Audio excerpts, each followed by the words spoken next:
बिस्मिल्लाहिर्रहमानिर्रहीम। मोहतरम दोस्तों, आज मैं आपसे ईद के तीनों दिनों के अंदर जो मुफ्त रोटी प्रोजेक्ट है उसकी कारगुजारी बयान करना चाहता हूँ, शेयर करना चाहता हूँ।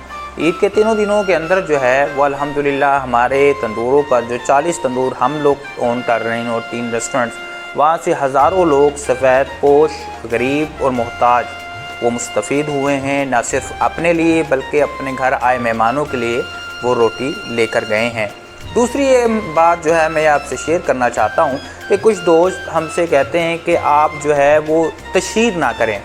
उनसे गुजारिश है कि सिर्फ हम अपने काम की तशहीर कर रहे हैं। हमने आज तक बल्कि हमारा ये हमने असूल ज़वाबित बनाए थे कि ना रोटी लेने वाले की, ना खाना लेने वाले की, ना और कोई जो हम काम कर रहे हैं उसकी तस्वीर ना तो उतरेगी और ना शेयर होगी। और अल्हम्दुलिल्लाह ना उतरी ना शेयर हुई। हाँ, हम अपने काम की तशहीर ज़रूर कर रहे हैं और उस तशहीर का जो मकसद है उसका फ़ायदा ये है कि लाहौर के अंदर हमारे 40 तंदूर के अलावा हमारे दोस्तों ने जहाँ जहाँ पैगाम पहुँचा अपने तौर पर ये काम शुरू किया और एक अंदाज़े के मुताबिक लाहौर में इस वक्त 400 तंदूरों पर जो है वो मुफ्त रोटी का सिलसिला शुरू हो चुका है। तो ये इसी तशहीर का फ़ायदा हुआ है, इसी तशहीर के जो है वो मकासद जो है अल्हम्दुलिल्लाह पूरे हुए हैं कि लोग अपने तौर पर इस काम को शुरू कर रहे हैं।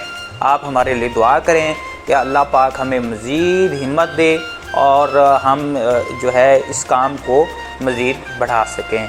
बहुत शुक्रिया।